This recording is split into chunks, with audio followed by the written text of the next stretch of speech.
Después de la guerra Yuuzhan-Vong, gran parte de la galaxia había sido devastada por los Yuuzhan-Vong. Sin embargo, Corellia había salido relativamente ilesa, lo que la colocaba en una buena posición económica. Ellos ofrecieron su ayuda para la reconstrucción de los planetas menos afortunados. Casi una década después de la derrota de los Yuuzhan-Vong, las economías de la mayoría de los sectores y sistemas se estaban recuperando, los mundos más ricos ayudaban a los más pobres, y las poblaciones que habían escapado del daño se comprometieron a asistir a quienes no lo habían hecho. Corellia fue recompensada por la Alianza Galáctica con la remoción de la oficina del gobernador general. Los 5 hermanos se unieron a través de un sistema de gobierno, en el que cada planeta elegía a su propio jefe de estado y el sistema era dirigido por la primera ministra Idel Saxan.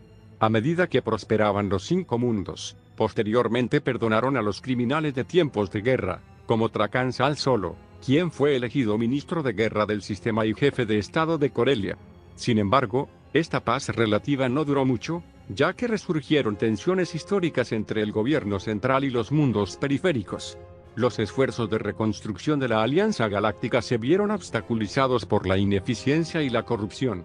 Las ganancias económicas en algunos sistemas se reflejaron en pérdidas en otros, lo que generó resentimiento y acusaciones de favoritismo.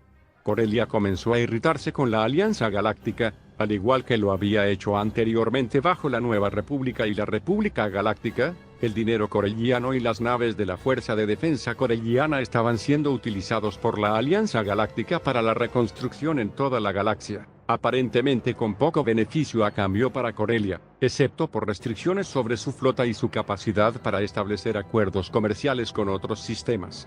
En el año 35 después de la batalla de Yavin, la Alianza Galáctica se vio envuelta en la guerra del enjambre entre los Kidix y los Chiss.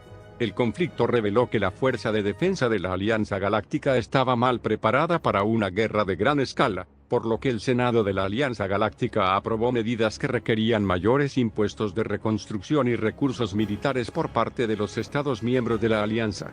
Algunos sistemas y sectores se opusieron a la idea de entregar más dinero y naves de guerra al control centralizado. Esto se agravó con los límites de defensa sectoriales del año 37.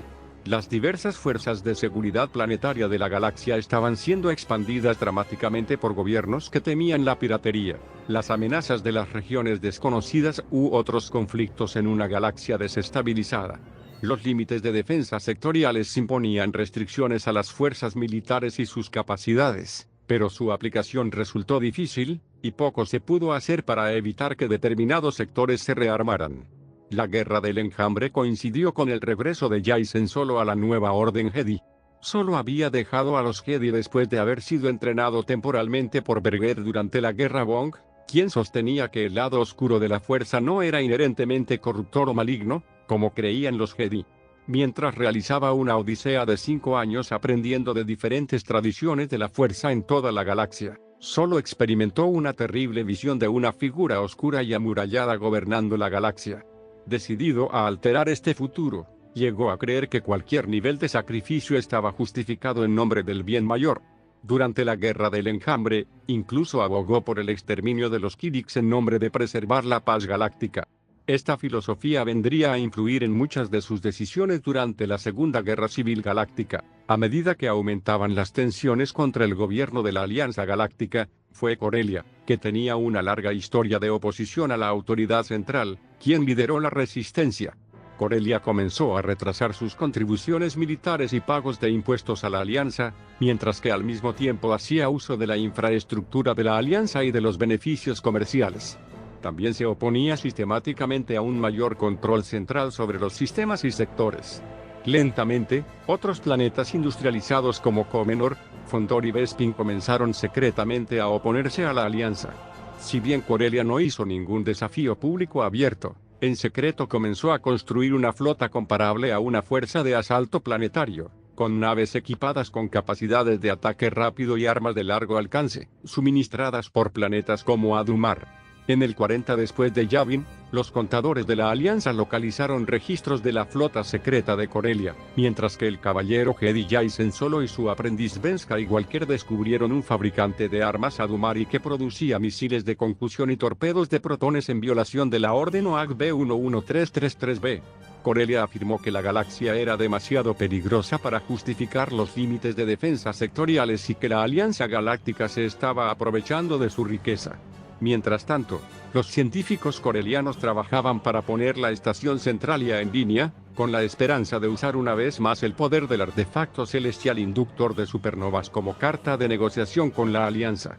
A medida que aumentaban las tensiones, la suave rebelión de Corelia llevó al encarcelamiento de corelianos clave como el héroe de la Guerra Civil Galáctica Wedge Antilles, a quien el servicio de inteligencia de la Alianza Galáctica percibía como una amenaza potencial. A medida que se intensificaba la crisis y el dilema de seguridad entre Corelia y la Alianza Galáctica decidió persuadir a la rebelde Corelia y sus seguidores con una demostración de fuerza militar.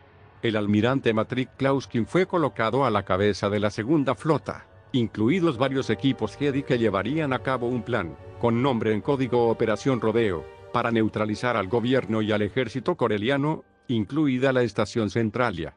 Mientras tanto, Wedge Antilles había logrado escapar del complejo de inteligencia de la Alianza Galáctica donde había estado confinado y se instaló como enlace entre Sal Solo y Saxon. Cuando el Dodonna, la nave insignia de Klauskin, llegó al espacio sobre Corelia, se pusieron en acción 5 operaciones Jedi, Tlarat, Purella, Taun, Rata Uomp y Mainok. Mientras los equipos Jedi se dirigían a la superficie, Klauskin, que estaba obsesionado por la voz fantasmal de su esposa muerta, se enfrentó a una flota de guerra coreliana bien preparada, que incluía fragatas Nebulon-B y defensores estelares clase Estridente. Una colisión provocó un agudo combate de cazas estelares. Mientras tanto, las operaciones Jedi en la superficie de Corelia encontraron una gran resistencia. El equipo Purella, liberado por Jaina Solo e incluyendo a Sek, Kolir Julaya y San Mitrik, tendieron una emboscada a la caravana de la primera ministra Saxon, pero se enfrentaron a la explosión de droides y bache. La fuerza de ataque Taun, que incluía a Tahiri Beila, Dorantainer y Tiu Sax, logró penetrar en la mansión de Trakan Sal Solo, pero también fue atacada. Sax logró quedarse atrás en Corelia y permanecer oculto, actuando luego como una fuente invaluable de inteligencia. Ambos equipos fueron rescatados por el escuadrón punto de carga de Luke Skywalker, incluido en la fuerza de ataque Rata Uomp. El equipo Slarat, una operación de 2 personas que vigilaba el espaciopuerto de Bearé, no fue necesario debido a la llegada de la flota de asalto y la falta de lanzamientos. Pero cuando las fuerzas de cazas estelares de Klauskin, que incluían a Sial Antilles disfrazada, se vieron obligadas a enfrentarse, Ben Skywalker y Jacen Solo, o el equipo Mainok, se infiltraron en la estación Centralia e intentaron desactivarla. Después de días de entrenamiento con el científico de Centralia, Tobal Seiya, Ben Skywalker logró convencer a un droide que creía que era Anakin solo para apagar la capacidad destructiva de la estación, mientras Jacen distraía a Trakan Sal Solo. El almirante Klauskin luchó contra la flota coreliana hasta que dio un golpe de genialidad, ordenó a todas las fuerzas de la Alianza que se prepararan para retirarse. Mientras Sial Antilles, sin saberlo, se enfrentaba a su padre. Sus tácticas permitieron que el escuadrón desactivara una fragata Nebulon-B antes de regresar a la flota de Klauskin. Las fuerzas de la Alianza, incluido el crucero Mon Calamari Buzo Azul, saltaron a Tralus, el quinto mundo habitado del sistema, y 2 horas después, Relidir, la capital de Tralus, estaba de forma segura bajo el control de la Alianza. La Alianza se había salvado, desactivado la estación Centralia y afianzado en el sistema coreliano. A medida que la relación entre la Alianza Galáctica y Corelia se veía sometida a una tensión cada vez mayor, los líderes de ambas partes decidieron entablar conversaciones de paz. La Alianza Galáctica decidió reabrir las negociaciones en un entorno neutral, en el sistema Quat. Sin embargo, tras un ataque a los delegados que se cobró la vida de la primera ministra Saxon, las conversaciones fracasaron. La Dama Oscura de los Sith, Lumilla, con la esperanza de provocar un conflicto mayor, fue la conspiradora detrás de estos.